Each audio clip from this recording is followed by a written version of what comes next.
ഓവനും ബീറ്ററൊന്നും ഇല്ലാണ്ട് ചെയ്യാൻ പറ്റുന്ന നല്ലൊരു സിമ്പിൾ കേക്ക് റെസിപ്പിയാണ് ഈ ഒരു വീഡിയോയിൽ ഷെയർ ആക്കുന്നത്. പാൽപ്പൊടിയാണ് ഇതിന്റെ മെയിൻ ഇൻഗ്രീഡിയന്റ്, അതുകൊണ്ട് തന്നെ കേക്ക് സൂപ്പർ സോഫ്റ്റ് ആണ്. അപ്പോൾ ഈ ഒരു പാൽപ്പൊടി പോളന്റെ റെസിപ്പി നോക്കിയാലോ. ഇതിന്റെ മെയിൻ ഇൻഗ്രീഡിയന്റ് പാൽപ്പൊടിയാണ്. അതിന്റെ കൂടെ മുട്ട, സൺഫ്ലവർ ഓയിൽ, പഞ്ചസാരയാണ് എടുത്തിട്ടുള്ളത്. എല്ലാം വീട്ടിലുള്ള സാധനങ്ങൾ തന്നെയാണ്. ഈ പോള ഉണ്ടാക്കാൻ നമ്മൾ 3 മുട്ടയാണ് യൂസ് ആക്കുന്നത്. ആദ്യം തന്നെ ഒരു ബൗളിലേക്ക് 3 മുട്ട പൊട്ടിച്ച് വെച്ചിട്ടുണ്ട്. ഇതിലേക്ക് 1/2 കപ്പ് പാൽപ്പൊടി ചേർത്ത് കൊടുക്കുക. ഏത് പാൽപ്പൊടി വേണമെങ്കിലും യൂസ് ആക്കാം കേട്ടോ.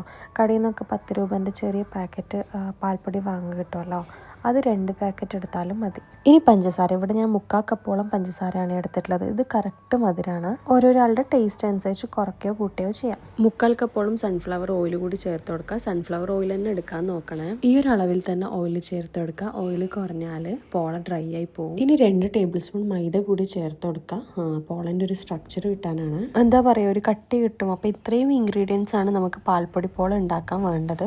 മിക്സ് ചെയ്യേണ്ട ആവശ്യമൊന്നുമില്ല. ഇത്രയും ഐറ്റംസ് നമുക്കിനി ഒന്ന് ബ്ലെൻഡറിലിട്ട് ബ്ലെൻഡ് ചെയ്തെടുക്കാം. ഇതിൽ ഉപ്പ് കൂടി ചേർക്കേണ്ടതുണ്ട്. അപ്പോൾ 2 പിഞ്ചോളം ഉപ്പ് കൂടി ചേർത്ത് കൊടുക്കാം. ഇത് മുഴുവനായും ഞാൻ ജാറിൽ ഇട്ട് കൊടുക്കുന്നുണ്ട്. ഇതൊന്ന് ബ്ലെൻഡ് ചെയ്തെടുക്കാം.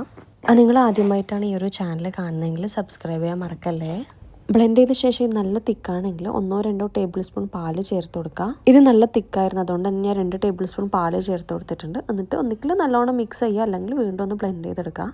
ഇനി ഇതൊരു ബൗളിലേക്ക് മാറ്റാം. കണ്ടില്ലേ, ഇതിൻ്റെ ഒരു ടെക്സ്ചർ നല്ലോണം ലൂസും അല്ല, അതേപോലെ തന്നെ തിക്കും അല്ലാത്തൊരു രീതിയിലാണ്. ഈ ഒരു സമയത്ത് മധുരമൊക്കെ നോക്കാം. 3 മുട്ടയ്ക്ക് കറക്റ്റ് 3/4 കപ്പോളം മധുരം വേണ്ടി വരും. എന്നേക്ക് മധുരമേ വേണ്ടെങ്കിൽ നേക്ക് പഞ്ചസാര സ്കിപ്പ് ചെയ്യാം. ഇതിൻ്റെ ഹെൽത്തി ഓപ്ഷനാണ് നോക്കുന്നതെങ്കിൽ മൈദക്ക് പകരം നേക്ക് ഓട്സ് പൗഡർ യൂസ് ചെയ്യാം. അതുപോലെ തന്നെ സൺഫ്ലവർ ഓയിൽ നേക്ക് വളരെ കുറച്ച് യൂസ് ചെയ്യാം. സൺഫ്ലവർ ഓയിൽ നോർമലി ചേർത്താൽ നല്ലോണം സോഫ്റ്റ് ആയി കിട്ടും, നല്ലൊരു ടെക്സ്ചറൊക്കെ കിട്ടും. പക്ഷെ എങ്കിലും നേക്കിപ്പം സൺഫ്ലവർ ഓയിലൊന്നും അധികം വേണ്ടെന്ന് തോന്നുകയാണെങ്കിൽ നിങ്ങൾക്ക് അതിൻ്റെ ഒരു അളവ് കുറച്ചെടുക്കാം. ഞാനിത് സ്റ്റൗവിൽ വെച്ച് തന്നെയാണ് കുക്ക് ചെയ്യുന്നത്, ഓവൻ്റെ ഒന്നും ആവശ്യമില്ല. ഇനി നെക്സ്റ്റ് പരിപാടി എന്ന് പറഞ്ഞാൽ നമ്മൾ ഏത് പാനിലാണോ കുക്ക് ചെയ്യുന്നത് അതിൽ ഗീ ഒന്ന് സ്പ്രെഡ് ചെയ്ത് ഇതൊന്ന് ചൂടാക്കിയതിന് ശേഷം വേണം കേട്ടോ ഗീ സ്പ്രെഡ് ചെയ്യാൻ.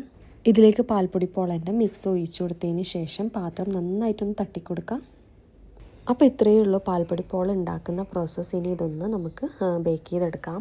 സ്റ്റൗവിൽ വെച്ച് കേക്കോ പോളയോ ഒക്കെ കുക്ക് ചെയ്യുന്ന സമയത്ത് ഏറ്റവും ലോ ഫ്ലെയിമിൽ വേണം കുക്ക് ചെയ്യാൻ. അല്ലെങ്കിൽ ഇതുപോലെ അടികട്ടിയുള്ള ഒരു ലിഡ് വെച്ചതിന് ശേഷം അതിന് മുകളിൽ വേണം പാൻ വെച്ച് കൊടുക്കാൻ. ഇങ്ങനെയുള്ള ഐറ്റംസ് ഒക്കെ ഉണ്ടാക്കുമ്പോൾ ഞാൻ സ്ഥിരമായിട്ട് ഉപയോഗിക്കുന്ന ഒരു ലിഡാണിത്, അതുകൊണ്ടാണ് ഇതിൻ്റെ കളർ ഇങ്ങനെ ഇരിക്കുന്നത്.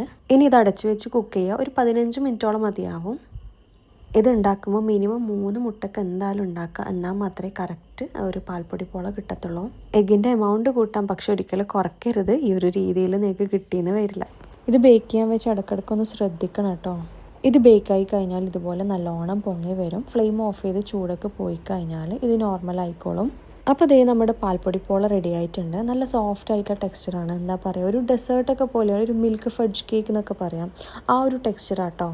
ഇതിൻ്റെ മുകൾ ഭാഗം പ്ലെയിൻ ആണ്, അതുകൊണ്ട് തന്നെ നിങ്ങൾക്കിപ്പം കാണാനുള്ളൊരു ഭംഗിക്ക് വേണ്ടി എന്തെങ്കിലും വെച്ച് ഗാർണിഷ് ചെയ്യുന്നെങ്കിൽ അങ്ങനെ ചെയ്യും. ഞാൻ ചില സമയത്തൊക്കെ ക്യാരറ്റ് ഗ്രേറ്റ് ചെയ്തിട്ട് കൊടുക്കും. അപ്പം ഈ യെല്ലോക്ക് ഓറഞ്ച് കളർ കാണാൻ നല്ലൊരു ഭംഗിയാണ്. ചൂടൊക്കെ മാറിയതിന് ശേഷം ഞാൻ ഇതൊരു പ്ലേറ്റിലേക്ക് മാറ്റിയിട്ടുണ്ട്. ഈ ഒരു പോളയിൽ ഞാൻ ആകെ 2 ടേബിൾ സ്പൂൺ മൈദ മാത്രമാണ് ചേർത്തിട്ടുള്ളത്. കേക്കായാലും പോളയായാലും ഈ മൈദ കുറയുമ്പോൾ അതിൻ്റെ സ്ട്രക്ചറിലൊരു വ്യത്യാസം ഉണ്ടാകും. അതുകൊണ്ടാണ് ഈ ഒരു പോളയിൽ ഇതിൻ്റെ എഡ്ജസ് ഒക്കെ ഇങ്ങനെ ഇരിക്കുന്നത്. നല്ല ടേസ്റ്റുള്ള പോളയാണ്. എന്താ പറയുക, ഒരു ഡെസേർട്ടൊക്കെ പോലെയാണ് എനിക്കിത് കഴിക്കുമ്പോൾ തോന്നാം. അത്രയും ടേസ്റ്റാണ്. ഒന്നാമത് ഇതിൻ്റെ മെയിൻ ഇൻഗ്രീഡിയൻറ്റ് പാൽപ്പൊടിയാണല്ലോ. നല്ല സോഫ്റ്റുമാണ്. കുട്ടികൾക്കൊക്കെ നല്ലോണം ഇഷ്ടപ്പെടുന്ന ഒരു ഐറ്റം ആയിരിക്കും ഇത്.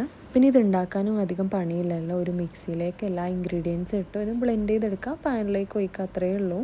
നമ്മുടെ ചാനലിൽ നമ്മൾ മുന്നേയും ഒരുപാട് സ്നാക്ക് റെസിപ്പീസ് ചെയ്തിട്ടുണ്ടായിരുന്നു. കാണാത്തവരുണ്ടെങ്കിൽ ചാനലൊന്ന് കണ്ടു നോക്കണേ. കണ്ണൂർ സ്റ്റൈലുള്ള റെസിപ്പീസാണ്. ഞാൻ ഒരു കണ്ണൂർക്കാരിയാണ്, അതുകൊണ്ട് തന്നെ കണ്ണൂർ ഏറ്റവും ഫേമസ് ആയിട്ടുള്ളത് നമ്മുടെ കണ്ണൂർ സ്നാക്സ് തന്നെയാണ്. ഇതിൽ ഏറ്റവും കൂടുതൽ സ്നാക്സ് ഒക്കെ ട്രഡീഷണൽ സ്നാക്സ് തന്നെ ആയിരിക്കും. ഈ ഒരു ചാനൽ ഞാൻ കൂടുതലായിട്ടും കണ്ണൂർ സ്നാക്ക് റെസിപ്പീസ് തന്നെയായിരിക്കും ഷെയർ ചെയ്യുന്നത്.